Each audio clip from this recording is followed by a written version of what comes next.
오늘은 한 소설가의 이야기부터 좀 시작하고 싶어요. 프란츠 카프카라는 사람이 있는데 프라하 유대인 사회에서 성장한 인물로 변신, 양동이 기사, 법 앞에서를 쓴 현대 실존주의 소설가 중에 대표적인 인물입니다.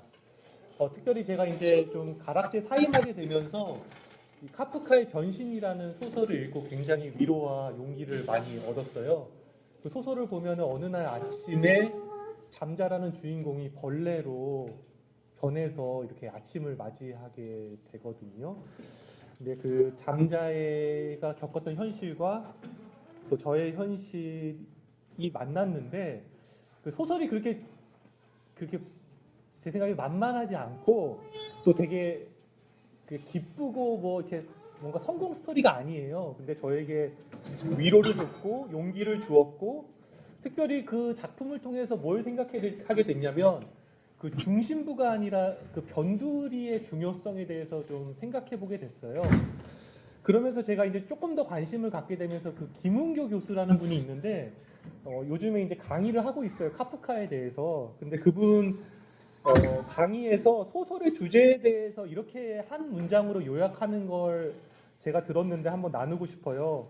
이 카프카의 소설은 뭘 얘기하냐면, 하늘이 돕지 않으니 돈 있는 사람에게 가난한 사람이 있음을 알려야겠다. 이 문구가 좀 와닿았어요. 그러니까 카프카가 소설을 쓰는 이유는 하늘이 돕지 않으니 돈 있는 사람에게 가난한 사람이 있음을 알려야겠다, 이런 주제를 가지고 계속적으로 소설을 썼다고 합니다.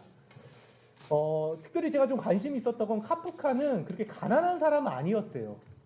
예, 나름 이렇게 성공한 위치에 있었고, 지금으로 치자면 삼성생명 임원 정도의 위치에 있었는데, 특별히 그 근로 현장에 있는 사람들이 상해를 입게 되면 그 보험을 산정하는 일을 하게 되었는데, 그 일을 하면서 단순히 어떻게 보면 보험료를 깎으려고만 했던 것이 아니라 그 노동자들의 아픔, 특별히 그 노동을 하면서 그 손이 많이 잘렸다고 합니다. 그래서 실제로 카프카가 그들이 손을 안 다치도록 기계를 실제로 이렇게 변형해서 만들기도 했다고 하는데, 저는 오늘 좀 이 카프카의 변두리성, 특별히 주변부가 아니라 비록 자기가 중심부에 있을지라도 그 주변부 사람들에게 관심을 갖고 그들의 이야기에 다가가고, 또 그 이야기들을 자신이 갖고 있는 어떤 은사, 재능을 가지고 세상에 알리려고 했다는 것, 그것에 대해서 오늘 같이 좀 나누고 싶어요. 근데 제가 조금 더 와닿았던 부분은 하늘이 돕지 않으니라는 이 문장이 좀 와닿았습니다. 특별히 우리 홍성호 형제님께서도 기도해 주셨는데, 우리의 현실, 전쟁과 또 여러 자연재해 문제들, 또 인간이 탐욕을 멈추지 않고 끊임없이 개발하려는 문제들이 있지 않습니까? 이런 문제 앞에서 우리는 이렇게 고백할 수 있을 것 같아요. 왜 하늘은 돕지 않는가에 대해서. 하지만 우리가 모두 공감할 수 있는 것은, 저는 우리 모두에게 변두리성이 있다고 말씀을 드리고 싶어요. 가난하다고만 해서 변두리성이 있는 것이 아니라 부자도 가난한 자도 변두리성이 있고, 나이가 있는 사람도 나이가 적은 사람도, 남자도 여자도 우리 모두 안에 그 변두리성 이 있다고 말씀을 드리고 싶어요. 그 변두리성이라는 공간은요, 때로는 폭력적인 공간이기도 하면서 한편으로는 창조적인 공간이기도 합니다. 그 변두리성이 약간 있다면 그 불안은 우리를 새로운 창조성으로 이끌 것이지만, 그 변두리성이 계속 쌓여서 부정적인 경험이 쌓인다면 때로는 우리가 그것을 다 견뎌내지 못할 때도 있습니다. 특별히 저는 그래도 나름 중심부에서 한 30대까지는 살았던 것 같아요. 근데 계속 변두리로 가면서 제 안에 좀 부정적인 경험들이 많아졌어요. 그래서 저는 솔직하게 말씀드려서 오늘 주기도문 하는데 하늘에 계신 우리 아버지라고 저는 쉽게 기도를 못 드리겠다라고 저는 한번 말씀을 드리고 싶어요. 우리의 현실, 세계의 이 정세, 지진을 통해서 수만 명이 죽는 현실 앞에서 어떻게 쉽게 하늘에 계신 아버지라고 우리가 말할 수 있는지, 그럼에도 불구하고 저는 기독교를 떠나지 않고 신앙인으로 살아가고 목사라는 타이틀로 계속 살아가려는 이유는 저는 예수 그리스도 때문이라고 좀 말씀을 드리고 싶습니다.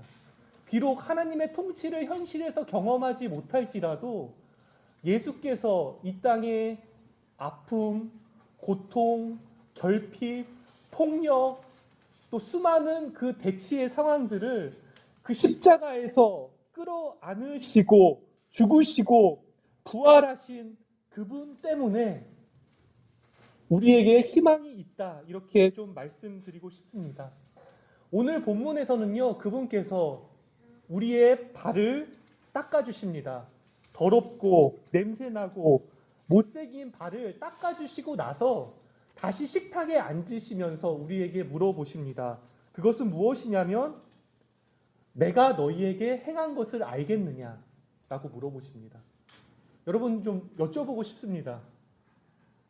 여러분들 예수님이 제자들의 발을 닦아주신 그 일, 또 우리의 더럽고 냄새나는 그리고 못생긴 발을 닦아주시는 그 이유가 무엇인지 여러분 나름대로 답을 갖고 계신지 한번 물어보고 싶습니다. 어떠세요? 한번 답할 수 있으시겠습니까?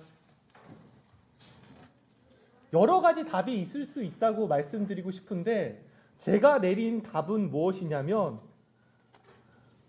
중산층적인 삶에만 갇혀있지 말고 변두리성으로 나아가서 내가 행한 것 같이 그들에게도 행하라.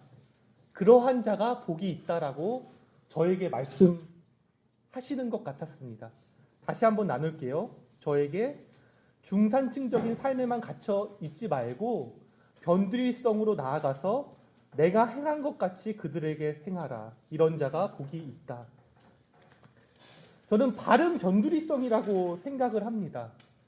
근데 중요한 건 오늘 본문에서요, 주님께서 나의 발을 닦아주시는 것으로 끝나는 게 아닙니다.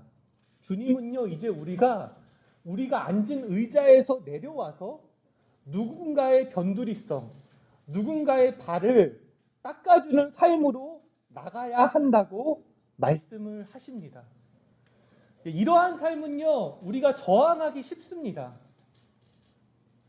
누군가의 발을 닦아주는 것, 그 못생기고 더럽고 나와 상관없는, 나와 어떻게 보면 같은 삶의 환경을 갖고 있지 않는 그런 사람들을 말이죠.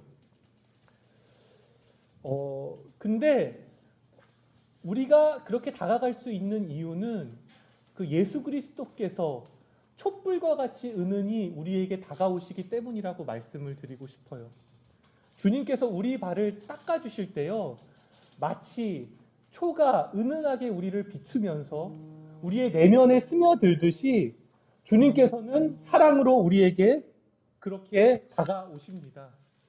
그 발을 만지실 때요, 주님께서는 우리의 기질, 우리의 삶의 역사, 또 우리가 걸어가야 될 발걸음까지도 이해하시고 다시 세우시면서 힘과 용기를 주시고 우리도 그렇게 서로 바라보면서 세상의 고통과 아픔 가운데 나아가기를 원하십니다.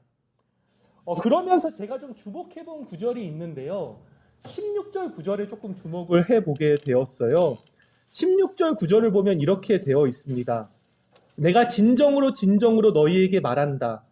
종이 주인보다 높지 않으며 보냄을 받은 사람이 보낸 사람보다 높지 않다라는 말씀입니다. 근데 여기서 특별히 주목해본 단어는요, 어떤 단어냐면요, 보냄을 받은 사람이라는 단어에 조금 주목을 해보게 되었어요. 보냄을 받은 사람, 아포스톨로스, 그러니까 사도라는 뜻과 동일한 단어예요. 근데 이 단어로 저희가 유추한 것은 뭐냐면 이 세족식의 사건, 주님이 우리의 발을 씻어주신 사건은 단순히 우리 안의 교제를 위한 사건이 아니라는 것입니다. 이것은 주님의 죽으심을 예언하는 것이고 우리 안의 교제를 넘어서 세상의 고통을 십자가에서 짊어주신 주님과 같이 우리도 변두리성으로 나아가라는 그 보내심의 요청, 파송의 요청이라는 것을 저는 오늘 본문을 통해서 여러분께 말씀을 드리고 싶습니다. 특별히 좀 비교하기 좋은 문장이 뭐냐면 이 공간복음에서 마태복음 23장 8절에서 11절 말씀이 오늘 본문과 가장 유사합니다. 특별히 마태복음과 요한복음을 비교해 보면요, 이 처음 부분은 비슷합니다.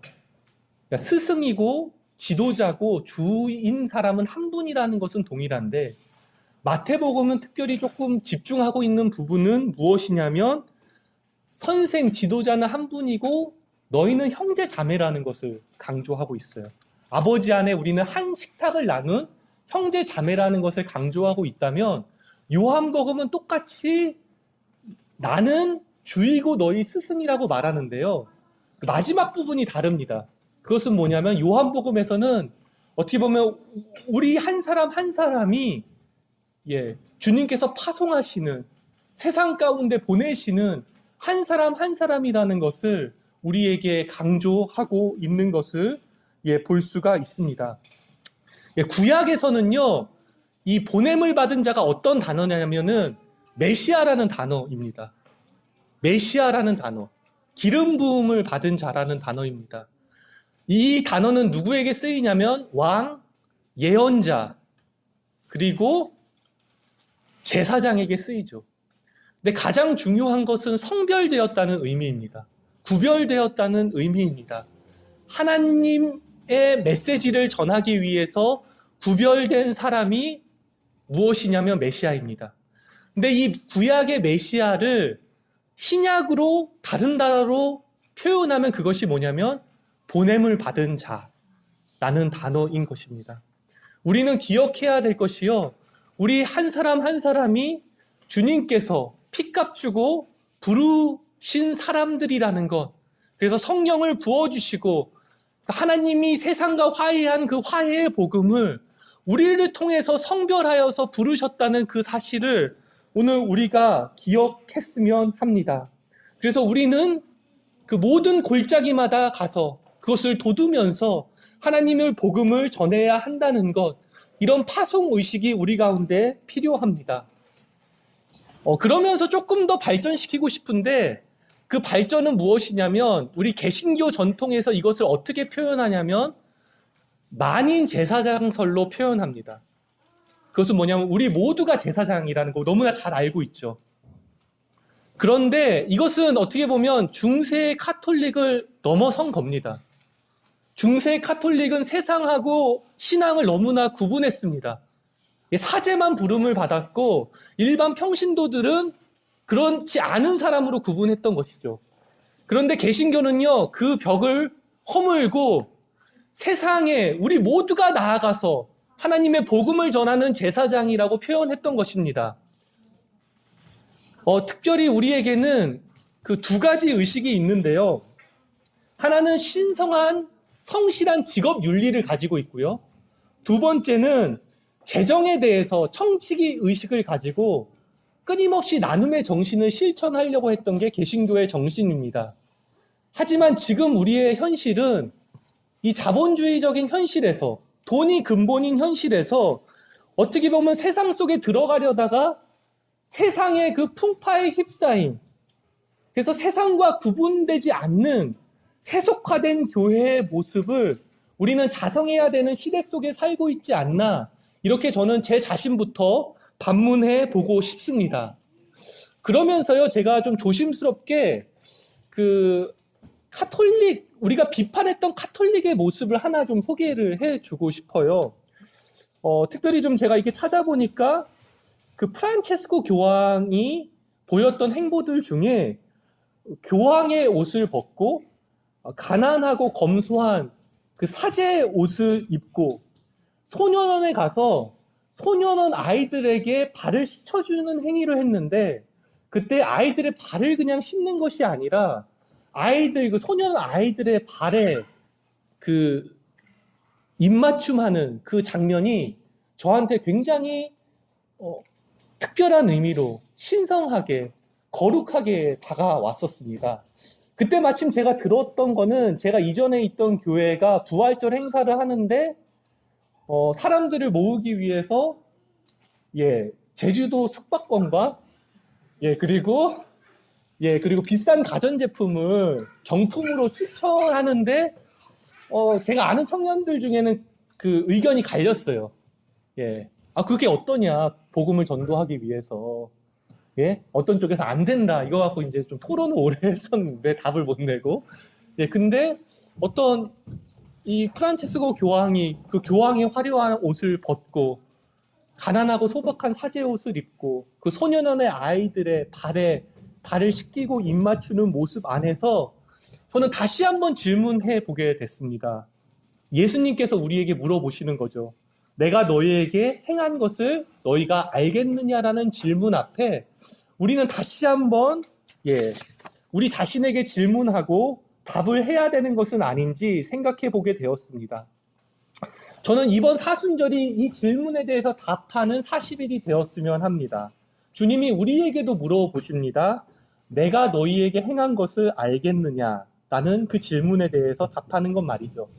저 같은 경우는 조금 빠르게 교회로 돌아가지 않고 세상에 한 걸음 더 다가가는, 그래서 단순히 교회 안의 형제 자매가 아니라 세상 안의 형제 자매들을 형제 자매로 여기고 그들의 발을 씻어주고 그들의 발에 저도 입 맞출 수 있는 올 한 해가 되었으면 좋겠다라는 생각이 했습니다.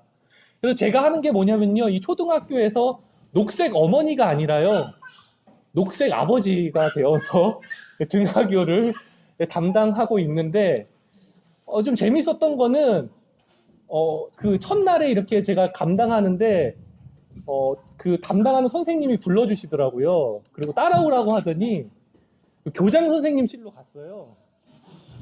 근데 그 교장 선생님이 자기 아버지가 목사님이래요. 그래서 잠깐 이렇게 인사할 수 있는 그런 시간을 가졌고, 정말 그런 마음으로 녹색 아버지를 좀 했어요. 근데 그때 한 아이가 저에게 쫀쫀이라는 그 캔디를 제 손에 딱, 분식집에 가서 자기 먹을 것만 사지 않고 자기 거를 이렇게 딱 저에게 주는 그 선물을 받으면서 제가 작은 행복을 누렸습니다.